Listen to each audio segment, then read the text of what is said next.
Boutique അനുസരിച്ച് നമ്മൾ ഇതിൽ ഓയിൽ ചേർത്താൽ മതി. കാരണം എന്താ വെച്ചാൽ ബോട്ടി നല്ല നെയ്യുള്ളതാണെങ്കിൽ അധികം ചേർക്കേണ്ട ആവശ്യമില്ല. അപ്പോൾ ഇത് നല്ല എനിക്ക് കിട്ടിയിരിക്കുന്ന ബോട്ടി നല്ല നെയ്യുള്ളതാണ്. ഞാൻ കാണിച്ചു തരാം കേട്ടോ. അപ്പോൾ ഞാനിപ്പോൾ ഇവിടെ മെഷർമെൻ്റ് എല്ലാം പറയുന്നത് ഒരു 1/2 കിലോ, അതായത് 500 ഗ്രാമിലേക്കുള്ള ഒരു മെഷർമെൻ്റാണ് ഞാൻ പറയുന്നത്. 1/2 കിലോ ബോട്ടിലേക്കുള്ള മെഷർമെൻ്റാണ് ഞാനിവിടെ പറയുന്നത്. അതിനിപ്പോൾ ഇവിടെ ഞാനൊരു 3 ടീസ്പൂണോളം 4 ടീസ്പൂണോളം കുഴപ്പമൊന്നുമില്ല, ഇത്തിരി ഏറിയാലും കുറഞ്ഞാലും വെളിച്ചെണ്ണ ചൂടായിട്ട് വന്നിട്ടുണ്ട്. ഈ വെളിച്ചെണ്ണ ചൂടായിട്ട് വരുന്നതിലേക്ക് നമുക്ക് പെരിഞ്ചീരകം ചേർത്ത് കൊടുക്കാം ആദ്യം കേട്ടോ. അതൊരു 1/4 ടീസ്പൂൺ പെരിഞ്ചീരകം ഇതിലേക്ക് ചേർത്ത് കൊടുക്കാം. മുഴുവനേ ഉള്ള പെരിഞ്ചീരകം, നല്ല ജീരകമല്ല, അവിയലിലേക്ക് അരയ്ക്കണതല്ല, ഇറച്ചി മസാലയിൽ നമ്മൾ മസാല പൊടിക്കാനുണ്ടാക്കുന്ന പെരിഞ്ചീരകം.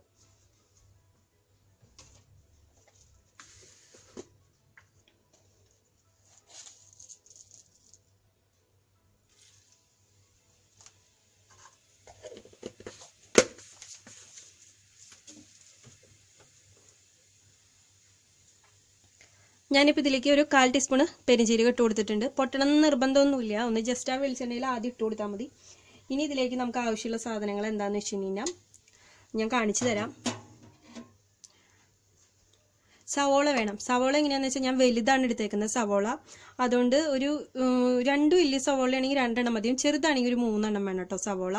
പിന്നെ വറ്റൽമുളകാണിത്. ഇത് ഞാനൊരു 2 എണ്ണം ഒരു 4-5 പീസാക്കിയിട്ട് മുറിച്ച് വെച്ചേക്കണാണ്. പിന്നെ കറിവേപ്പില, അതറിയാലോ, അത് നിങ്ങളുടെ ഇഷ്ടത്തിനനുസരിച്ച് ചേർക്കുക.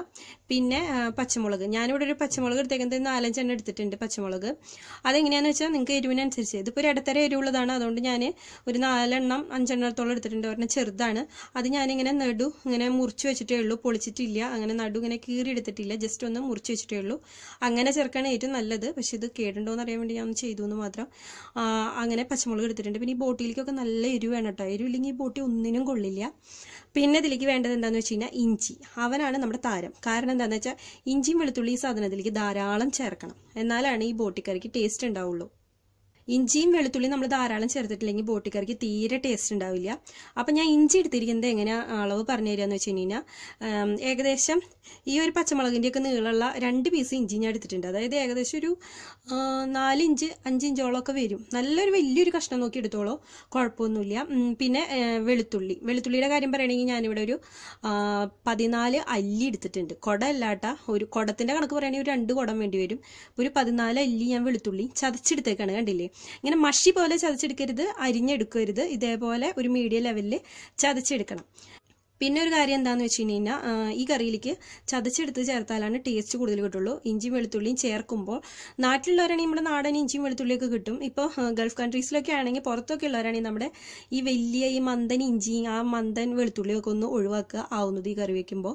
നമ്മുടെ സാധാ നാടൻ ഇന്ത്യയിൽ നിന്ന് വരുന്ന നല്ല ഇന്ത്യൻ വെളുത്തുള്ളി, നല്ല ഇഞ്ചി ഉപയോഗിക്കുക, എന്നാലേ ഈ കറിയിലേക്ക് അതിൻ്റെ ഒരു ഫ്ലേവർ നല്ലോണം കിട്ടുള്ളൂ. മറ്റേ വെളുത്തുള്ളി ഇഞ്ചിയാണെങ്കിൽ എത്ര ചേർത്തിട്ട് ഒരു കാര്യമില്ല, കറിയിൽ വെറുതെ ചണ്ടി പോലെ കിടക്കുള്ളൂ. അപ്പോൾ ആവുന്നതും ഇന്ത്യൻ മേടിക്കാൻ നോക്കുക. മറ്റേതാണെങ്കിൽ ഇപ്പോൾ ഈ പറഞ്ഞതിൻ്റെ ഡബിൾ എടുത്തോ, ഒരു കുഴപ്പവും വരില്ല. പിന്നെ ഇതൊന്നും അധികമായിട്ട് കുത്തെടുക്കുന്നൊന്നും വിചാരിക്കേണ്ട, നമ്മൾ നല്ല ഇറച്ചിക്കറിയിൽ വഴറ്റി ചേർക്കുന്ന ആയതുകൊണ്ട് തീരെ കുത്തെടുക്കില്ല. നമ്മൾ നല്ല വഴറ്റിയിട്ടാണല്ലോ ചേർക്കണേ. അതാണ് ഞാൻ പറഞ്ഞത്, മഷി പോലെ അരച്ചെടുക്കരുത്. ജിഞ്ചർ ഗാർലിക് പേസ്റ്റ് ഒന്നും ഇതിൽ ചേർക്കാൻ പാടില്ല. പിന്നെ അതുപോലെ തന്നെ അരിഞ്ഞതും നുറുക്കിയതൊന്നും പാടില്ല. ശരിക്കും ഇതേപോലെ ചതച്ചെടുക്കണം, അതൊരു മീഡിയം ലെവലിൽ ചതച്ചെടുക്കണം. ഇങ്ങനെ മഷി പോലെ ചതച്ചെടുക്കരുത് കേട്ടോ, ഉള്ള ആരോഗ്യം മൊത്തം വെച്ചിട്ട് ഈ ലെവലിൽ ചതച്ചെടുക്കാവും. അപ്പോൾ കറിക്ക് നല്ല ടേസ്റ്റ് ഉണ്ടാവും. അപ്പോൾ ഇപ്പം ഞാൻ എല്ലാം പറഞ്ഞു എന്ന് വിചാരിക്കുന്നു. അതെ, ഇപ്പം എല്ലാം ഞാൻ പറഞ്ഞിട്ടുണ്ട് ഇതിലത്തെ. ഇനി ഇത് നമുക്ക് ചേർത്ത് കൊടുക്കാം. ചൂടായ വെളിച്ചെണ്ണയിലേക്ക് ഞാൻ പെരിഞ്ചീരകം ഇട്ടിട്ടുണ്ട്, അതിലേക്ക് ഇത് ചേർത്ത് കൊടുക്കാം. ഇതിപ്പോൾ ഞാൻ പറഞ്ഞല്ലോ 500 ഗ്രാം, അതായത് 1/2 കിലോൻ്റെ ബോട്ടിയുടെ അളവിനുള്ളതാണ് ഞാനിപ്പോൾ പറഞ്ഞിട്ടുള്ളത്. അപ്പോൾ ഇത് നമുക്ക് ചേർത്ത് കൊടുക്കാം. പിന്നെ ബാക്കിയുള്ള സാധനങ്ങൾ ഞാൻ ചേർക്കുന്നതിനനുസരിച്ച് മെഷർമെൻറ്റ് പറയാം. ഇപ്പം നമ്മുടെ പെരിഞ്ചീരകം ഞാൻ നേരത്തെ ഇട്ട് കൊടുത്തത് നല്ല ചൂടായിട്ട് വന്നിട്ടുണ്ട്. അപ്പം ഞാനിതിലേക്ക് സവോളയും വറ്റൽമുളകും കറിവേപ്പിലയും ഇതാദ്യം ഒന്ന് ചേർത്ത് കൊടുക്കുക. അതിൻ്റെ പിന്നാലെ തന്നെ ഇതെല്ലാം തട്ടാൻ പോകുന്നതാണ്, ഘട്ടം ഘട്ടമായിട്ടൊന്നും ചേർക്കണ്ട കേട്ടോ വാട്ടാൻ വേണ്ടിയിട്ട്. അപ്പോൾ ആദ്യം ഞാൻ ഈ 3 എണ്ണം, അതിനൊപ്പം തന്നെ വെളുത്തുള്ളി, ഒപ്പം ഇഞ്ചി, അതിനൊപ്പം തന്നെ ബാക്കി കുറച്ച് സവോള അവിടെ ഇരിക്കുന്നുണ്ടായിരുന്നു അതും, പിന്നെ കുറച്ച് പച്ചമുളക്, അളവ് ഞാൻ നേരത്തെ പറഞ്ഞുവല്ലോ. ഇനി ഇതെല്ലാം ചേർത്ത് നമുക്ക് നല്ലോണം വഴറ്റിയെടുക്കണം.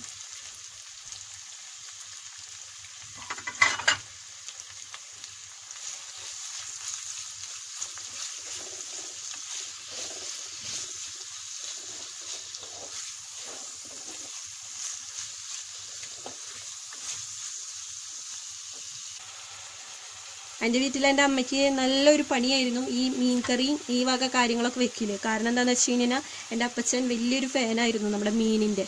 അതുപോലെ തന്നെ ഇറച്ചി അധികം കഴിക്കില്ല, കൂടുതലും കഴിക്കുക മീനാണ്. അതിൻ്റെ ഒപ്പം തന്നെ ഈ വക സാധനങ്ങളൊക്കെ കഴിക്കൂട്ടെ, അങ്ങനത്തെ അണ്ടലോടൊക്കെ സാധനങ്ങളൊക്കെ കഴിക്കും. അങ്ങനെ മീറ്റൊന്നും അധികം വാരി വലിച്ച് കഴിക്കൂല. പക്ഷേ മീൻ നന്നായി കഴിക്കും. അതും എറണാകുളത്തു നിന്നൊക്കെ വരുമ്പോൾ രാത്രി കൊണ്ടുവരും. എൻ്റെ അമ്മ രാത്രിയും വെക്കും. അപ്പം തന്നെ വെച്ച് കിട്ടണം, അല്ലെങ്കിൽ ശരിയാവൂല വീട്ടിൽ. അപ്പോൾ അമ്മയൊക്കെ ഇപ്പം ഞാൻ പറഞ്ഞു വന്ന് വേറെ ഒന്നുമല്ല, അമ്മയൊക്കെ ഇത് വെക്കുമ്പോൾ ശരപരയെന്ന് വെച്ചിട്ട് വേഗം വെക്കും. അപ്പം അതിനൊക്കെ ഒരു കൈവാക്കാണ്. അതൊക്കെ നമുക്ക് പരിചയമായി കഴിഞ്ഞാൽ കുഴപ്പമില്ല കേട്ടോ. ഇത് നല്ല മൊരിഞ്ഞ് വരണം. അധികം ആദ്യം തന്നെ മെല്ലെ മെല്ലെ ഇളക്കി കൊടുത്താൽ മതി. നല്ല മൊരിഞ്ഞ് വരുന്ന നേരത്ത് നമുക്ക് നല്ല ശക്തിയായിട്ട് ഇളക്കി കൊടുത്താൽ മതിയാവും. ഇതിപ്പോൾ കണ്ടോ, ഞാൻ നല്ല ലോ ഫ്ലെയിമിൽ വെച്ചിട്ടാണ് വഴറ്റണത്. പക്ഷേ ചട്ടിയുടെ അടിക്കൊന്നും പിടിച്ചിട്ടില്ല, കണ്ടോ, തീരെ പിടിച്ചിട്ടില്ല. പിന്നെ ഗരം മസാലയുടെ കാര്യം പറയുകയാണെങ്കിൽ അതാണ് എനിക്ക് പ്രധാനമായിട്ട് പറയാനുള്ളത്. ആവുന്നതും പുറത്തുനിന്ന് മേടിക്കണ ഗരം മസാല യൂസ് ചെയ്യരുത് കേട്ടോ. നമ്മുടെ നാടൻ കറികളൊന്നും വെക്കുമ്പോൾ ഒരു ടേസ്റ്റ് ഉണ്ടാവില്ല, ഒരു ഡിഫറെൻറ്റ് സ്റ്റൈലായിട്ടാണ് നമുക്ക് തോന്നുക. നമ്മുടെ നാടൻ ടേസ്റ്റ് ഒരിക്കലും കിട്ടില്ല. നിങ്ങൾ വീട്ടിൽ തന്നെ ആവുന്നതും പൊടിക്കുക ഗരം മസാലയൊക്കെ. ഞാൻ നാട്ടിൽ നിന്ന് അമ്മേനെ കൊണ്ട് വീട്ടിൽ ഇതിൻ്റെ കൂട്ടുണ്ടാക്കിയിട്ട് പൊടിപ്പിച്ച് കൊണ്ടിരിക്കുകയാണ് ചെയ്യാറ്. പിന്നെ അതിപ്പോൾ എന്തോരം ദിവസത്തേക്ക് ഉണ്ടാവും. പിന്നെ കുറേ നാളത്തേക്ക് പൊടിച്ച് വെച്ചാലും മണം പോവും. പിന്നെ ഞാൻ അമ്മയുടെ അടുത്തുനിന്ന് ചോദിച്ചിട്ട്, അമ്മയുടെ അത്ര ഒക്കെ ഇല്ല എങ്കിലും ഒരു വിധമൊക്കെ ഞാൻ തട്ടിമുട്ടി ഗരം മസാല പൊടിക്കാനൊക്കെ പഠിച്ചിട്ടുണ്ട്. ഈ ഗരം മസാല ഞാൻ എങ്ങനെ തയ്യാറാക്കിയെന്ന് വെച്ച് കഴിഞ്ഞാൽ ഇതിൻ്റെ മെഷർമെൻ്റ് എന്ന് പറയുന്നത്, നിങ്ങളിപ്പോൾ ഏത് സ്പൂൺ എടുത്താലും കുഴപ്പമില്ല, ഏത് പാത്രമായാലും കുഴപ്പമില്ല. ഒരു 5 ടീസ്പൂണ് പെരിഞ്ജീരകം എടുക്കുകയാണെങ്കിൽ അതിലേക്ക് ബാക്കി എല്ലാ സാധനങ്ങളും ഓരോ ടീസ്പൂൺ വീതം. അതായത് ജാതിപത്രി ഒരു ടീസ്പൂണ് വരും. അതായത് ഒരു 2 എണ്ണമൊക്കെ, അതായത് ആ നീരാളി പോലെയുള്ളത് അതൊരു 2 എണ്ണമായ 1 ടീസ്പൂണോളം ആവും. അപ്പോൾ അതൊരു ടീസ്പൂണ്. പിന്നെ അതുപോലെ കുരുമുളക് 1 ടീസ്പൂണ്. പിന്നെ അതുപോലെ കറുവപ്പട്ട എന്ന് പറയുകയാണെങ്കിൽ ഒരു 3 കഷ്ണം, 1 ഇഞ്ച് നീളത്തിൽ 3 കഷ്ണം, ഒരു 3 ഇഞ്ച് മതിയാവും. ഒരു 3 കഷ്ണം, ഒരു ഇടത്തരം പോലത്തത്. പിന്നെ ഗ്രാമ്പു 1 ടീസ്പൂണ്. പിന്നെ അതുപോലെ ജാതിക്കയുടെ കുരു കിട്ടും. വലിയ ജാതിക്കയുടെ കുരുവൊക്കെ ആണെങ്കിൽ പകുതി ചേർത്താൽ മതി, കുഞ്ഞതാണെങ്കിൽ ചെറുതൊരെണ്ണം മതിയാവും.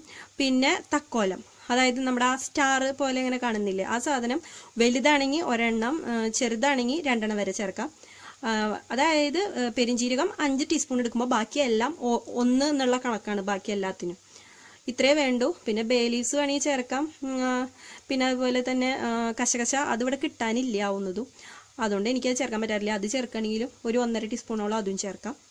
അങ്ങനെ ചേർത്ത് വെച്ചിട്ടുള്ള ഒരു കൂട്ടാണിത്. ഇങ്ങനെയൊക്കെ പൊടിച്ചിട്ട് ആവുന്നതും ചേർക്കാൻ ശ്രദ്ധിക്കുക കേട്ടോ. അപ്പോഴാണ് ഈ കറിക്ക് ടേസ്റ്റ് കിട്ടുള്ളൂ കേട്ടോ. വെറുതെ നമ്മുടെ പുറത്തുനിന്ന് മേടിക്കുന്ന ഗരം മസാല ഇട്ടാൽ ഈ കറിക്ക് ഒരു ടേസ്റ്റ് ഉണ്ടാവില്ല. സവോളയെല്ലാം നല്ല വഴന്നു വന്നിട്ടുണ്ട്. അവിടെ ഇവിടെയൊക്കെ ആയിട്ട് മാത്രമേ നമുക്ക് ആ ഒരു സവോളയുടെ കളർ കാണാനുള്ളൂ. ഇത് കണ്ടോ, നേരത്തെ ഇട്ടതിനായിട്ട് പകുതിയായി നമ്മുടെ സവോള. പക്ഷേ ക്യാമറയിൽ കാണുമ്പോൾ വേറെ കളറാട്ടോ. ചട്ടിയിൽ കാണുന്നത് ഒരു ലൈറ്റ് ബ്രൗൺ ആയിട്ടും ഇതിൽ കാണുന്നത് ഒരു തരം വെളുത്തിട്ടാണ് എനിക്ക് കാണുന്നത് ഇപ്പോൾ നോക്കുമ്പോൾ. പക്ഷെ കളർ ഡിഫറെൻ്റ് ഉണ്ട് കേട്ടോ, നല്ല വ്യത്യാസമുണ്ട് കളറിൽ. അപ്പോൾ ഇനിയിപ്പോൾ ഇത് ഏകദേശം വഴന്ന് വന്നിട്ടുണ്ട്. ഇനി നമുക്കിതിലേക്ക് ആദ്യം മഞ്ഞൾപ്പൊടി ചേർത്ത് കൊടുക്കാം. മഞ്ഞൾപ്പൊടി ഒരു 1/4 ടീസ്പൂൺ. ഇനി ഇതിലേക്ക് നമുക്ക് മല്ലിപ്പൊടി ചേർത്ത് കൊടുക്കണം. മല്ലിപ്പൊടി എന്ന് വെച്ച് കഴിഞ്ഞാൽ ഇതുപോലത്തെ വലിയൊരു ടീസ്പൂണാണ് എടുത്തേക്കുന്നത്, ചെറുതല്ല. ഈ ടീസ്പൂണിൽ ഞാനൊരു 2 ടീസ്പൂണോളം മല്ലിപ്പൊടി ചേർത്ത് കൊടുക്കുന്നുണ്ട്.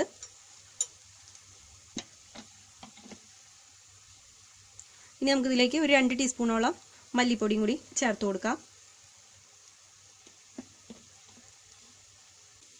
ഇപ്പം നമ്മൾ ഇട്ട് കൊടുത്തു കഴിഞ്ഞാൽ മല്ലിപ്പൊടി നല്ല മൂത്ത് വന്നിട്ടുണ്ട്. ഒരു 3-4 മിനിറ്റ് വരട്ടിയിട്ടോ ഞാൻ, പെട്ടെന്നൊന്നല്ല ചേർത്ത് കൊടുക്കുന്നത്. ഇനി നമ്മൾ അതിലേക്ക് ചേർത്ത് കൊടുക്കാൻ പോകുന്നത് മുളക് പൊടിയാണ്. മുളക് പൊടി ഞാനിവിടെ വെറും 1/2 ടീസ്പൂണേ ചേർക്കും. ഇപ്പം നമ്മുടെ മുളകെല്ലാം നല്ല മൊരിഞ്ഞ് വന്നിട്ടുണ്ട്. ഇപ്പോൾ ഇതൊരു കറുത്ത് നല്ലൊരു ബ്രൗൺ കളറാണ്. തേങ്ങയൊക്കെ നല്ല വറുത്ത പോലെയായിട്ടാണ് ഇരിക്കുന്നത് ആ ഒരു കളറിൽ. പക്ഷേ ക്യാമറയിൽ കാണുമ്പോൾ എല്ലാം കൂടി ഒരു ഉണ്ടപ്പരിവായിട്ടാണ് ഇരിക്കുന്നത്. ഇനി നമുക്ക് ഇതിലേക്ക് തക്കാളി ചേർത്ത് കൊടുക്കാം. തക്കാളി ചെറുതാണെങ്കിൽ, വളരെ ചെറുതാണെങ്കിൽ 1 എണ്ണം, വലുതാണെങ്കിൽ നേർ പകുതി മതി. കാരണം ഇതിലേക്ക് അധികം നല്ലതല്ല തക്കാളി, അതുകൊണ്ടാണ്. അപ്പം ഞാൻ 1 എണ്ണത്തിൻ്റെ പകുതി, വലിയ തക്കാളീനെ ഞാൻ പകുതിയാക്കിയിട്ട് ഇതുപോലത്തെ പീസാക്കി എടുത്തപ്പോൾ 1, 2, 3, 4, 5, 6, 7 പീസുള്ളൂ. ഇപ്പം ഈ ഒരു തടി കഷ്ണമായിട്ട് ഞാൻ കണ്ട അതിൻ്റെ വണ്ണം കണ്ടില്ലേ, ഈ ഒരു കഷ്ണത്തിലാണ് ഈ മുറിച്ചെടുത്തേക്കുന്നത്. അപ്പോൾ ഇത് അത്യാവശ്യം വലിയൊരു തക്കാളി ആയിരുന്നു. അപ്പോൾ ഇത്രേ വേണ്ടൂ. ഇപ്പോൾ ചെറിയ തക്കാളിയാണെങ്കിൽ 1 എണ്ണം അങ്ങനെ ചേർക്കാം. ഇനി ഇത് നല്ലോന്ന് ചേർത്തിളക്കാം ഇട്ട് വരും.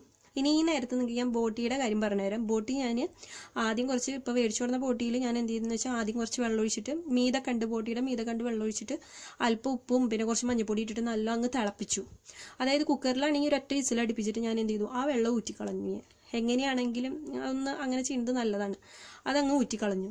അത് ഊറ്റിക്കളഞ്ഞതിന് ശേഷം വീണ്ടും ഞാൻ ആ ബോട്ടി കുക്കറിലേക്ക് ഇട്ടിട്ട്, മഞ്ഞപ്പൊടി പിന്നെ ഇടണ്ട കേട്ടോ, അത് ഇട്ടത് മതി. പിന്നെ ഞാൻ വെള്ളം ഒഴിച്ച് കളഞ്ഞല്ലോ. പിന്നെ വീണ്ടും നമുക്ക് ആവശ്യത്തിനുള്ള ഉപ്പ് ഇട്ടിട്ട് ബോട്ടിയുടെ മീതെ കണ്ട് പിന്നെ വെള്ളം വെക്കരുത്. നമുക്ക് ഇതിലേക്ക് അധികം വെള്ളം ആവശ്യമില്ലല്ലോ. അതുകൊണ്ട് ബോട്ടിയുടെ താഴെ കണ്ട് ഒരു 1/2 ഗ്ലാസ് വെള്ളം ഒഴിച്ചിട്ട് നമ്മുടെ ബീഫൊക്കെ വേവിച്ചെടുക്കണ പോലെ ഞാൻ വേവിച്ചെടുത്തു. വേറെ ഒന്നും ചേർത്തിട്ടില്ല, ഉപ്പും മഞ്ഞപ്പൊടി മാത്രം. വേണമെങ്കിൽ 2 മണി പെരിഞ്ചീരകം ചേർക്കാം, ഞാൻ ചേർത്തിട്ടില്ല. ചേർക്കണമെങ്കിൽ ചേർക്കാം, കുഴപ്പമൊന്നുമില്ല. മണം നല്ലതായിട്ട് വരും. അപ്പോൾ ഞാൻ ചേർക്കാറുണ്ട് ബീഫിലൊക്കെ, അപ്പോൾ അതുപോലെ ചേർക്കാം, കുഴപ്പമൊന്നുമില്ല. അങ്ങനെ വേവിച്ച് മാറ്റി വെച്ചിട്ട് തിരിച്ച് തക്കാളീനെ മൊരിച്ചെടുക്കാം. ഇത് കണ്ടോ, നല്ല മാഷായി വന്നിട്ടുണ്ട്. തക്കാളി എല്ലാം നല്ല വഴന്ന് കിട്ടിയിട്ടുണ്ട്. നമ്മുടെ സ്റ്റാറായ ബോട്ടീനെ ചേർത്ത് കൊടുക്കാം. 1/2 കിലോനാണ് കേട്ടോ. ഞാൻ മുന്നേ പറഞ്ഞിട്ടുണ്ടായിരുന്നു ബോട്ടിയുടെ അളവ്. ഇനി നമുക്ക് ആ ബോട്ടി ഇതിലേക്ക് ചേർത്ത് കൊടുക്കാം.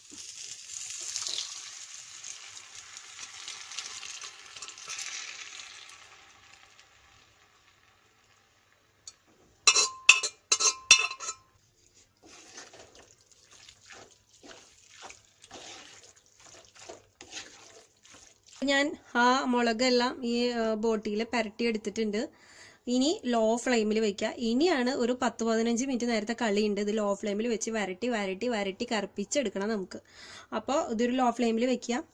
ആദ്യത്തെ സ്റ്റെപ്പ് പിന്നെ ഇനി ഇതിൽ ചെയ്യാനുള്ളത് ഇനിയിപ്പോൾ എന്താണെന്ന് വെച്ച് കഴിഞ്ഞാൽ ഒരു നമ്മളിപ്പോൾ ഇവിടെ ഞാൻ ഓരോരുത്തരുടെ എരിവിനനുസരിച്ച് ഞാൻ ഇപ്പോൾ ഒരു 2 ടീസ്പൂണോളം വലിയ കുരുമുളക്, അങ്ങനെയുള്ള കുരുമുളക് എടുത്ത് പൊടിച്ചേക്കുകയാണ്. അതിപ്പോൾ ഞാൻ ഇതിലേക്ക് ഇപ്പോൾ ചേർത്ത് കൊടുക്കുന്നത് ആ 2 ടീസ്പൂൺ ഞാൻ പൊടിച്ചത് ചേർത്ത് കൊടുക്കും. കാരണം എനിക്ക് എരിവിന് ഇവിടെ ആർക്കും അത്ര വലിയ കുഴപ്പമില്ല, എത്രയാണെങ്കിലും പ്രശ്നമില്ല. അപ്പോൾ ഞാൻ ആ കുരുമുളക് മുഴുവനും ഞാൻ ചേർത്ത് കൊടുക്കും.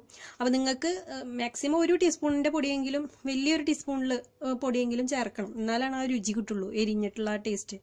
അപ്പോൾ നിങ്ങൾ അത്യാവശ്യം കുരുമുളക് പൊടിച്ച് വയ്ക്കുക. എന്നിട്ട് ആവശ്യത്തിനനുസരിച്ച് ഇട്ടിട്ട് വരട്ടിയെടുക്കുക. ഞാൻ ഇപ്പോൾ ഇതിലേക്ക് ഒരു 1/2 ടീസ്പൂണോളം ഇപ്പം ഞാൻ ചേർത്ത് കൊടുക്കുന്നുണ്ട് പൊടിച്ചത്. ഞാൻ അതിലേക്ക് ഇനി ഞാൻ ഇതിൻ്റെ ഒപ്പം തന്നെ നമുക്കൊരു നുള്ള് ഗരം മസാലയും കൂടി, അതായത് ബാക്കിയുള്ളത് അവസാനം ചേർക്കും.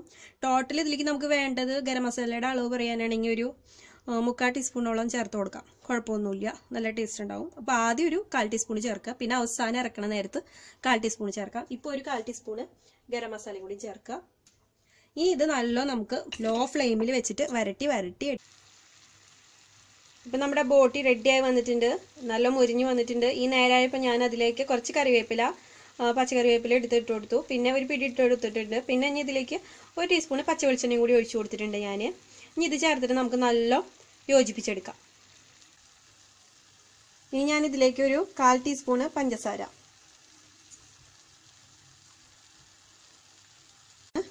ഇളക്കി യോജിപ്പിച്ചെടുക്കാം. എനിക്ക് ഇളക്കുന്നത് ഈ കാണിച്ചു തരാൻ പറ്റാത്തതേ, ഞാനിത് കയ്യിൽ പിടിച്ച് കാണിച്ചു തരുമ്പോഴാണ് ഇതിൻ്റെ കളർ കറക്റ്റായിട്ട് കാണുന്നത്.